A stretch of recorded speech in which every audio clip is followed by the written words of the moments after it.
আজকে কিসের জন্য এসেছে পঞ্চায়েতে?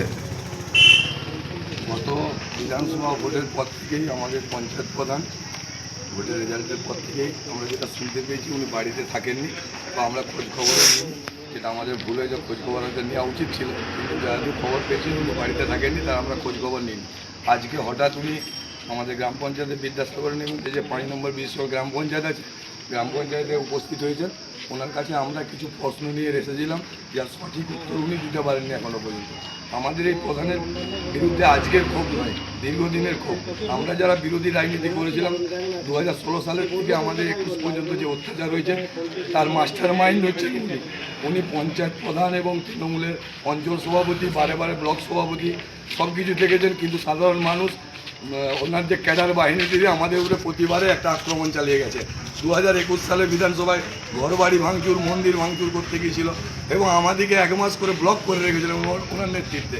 যার ফলে আমরা সেই জবাবদিহি ওনার মতো একটা শিক্ষিত লোকের কাছে, যে বীরসিংহ পঞ্চায়েতের প্রধান, তার কাছে জবাবদিহি করতে এসেছি, চাইতে এসেছি যে আপনার মতো শিক্ষিত লোক বিরোধী রাজনৈতিক দলের প্রতি, কর্মীদের প্রতি এই ব্যবহার কেন করা হয়েছিল, তার সঠিক উত্তর উনি দিতে পারেননি।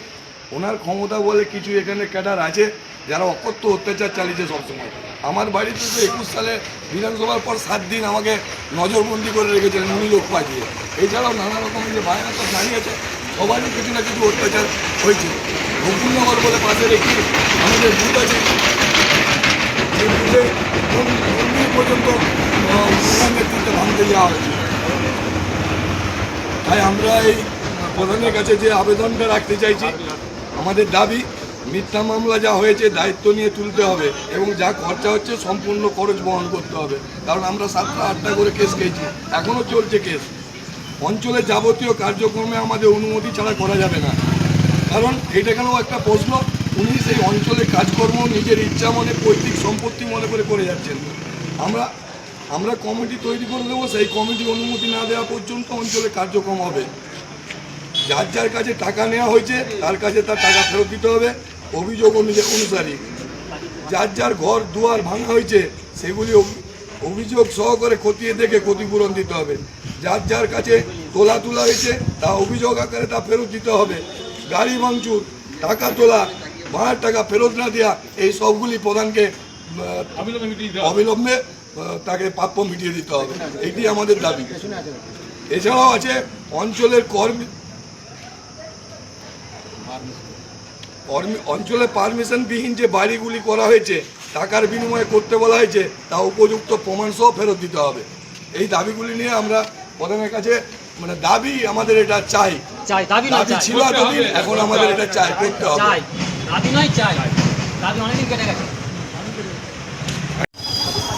শুধু তাই নয়, আমাদের মারিচা গ্রামের মারিচা বুথে একই ব্যক্তিকে একাধিকবার আবাস যোজনার বাড়ি দেওয়া এবং তাদের কাছ থেকে তোলা এই ধরনের বিভিন্ন ধরনের নোংরামি তো আমাদের মারিচা গ্রামে বহুদিন ধরে চলে আসছে।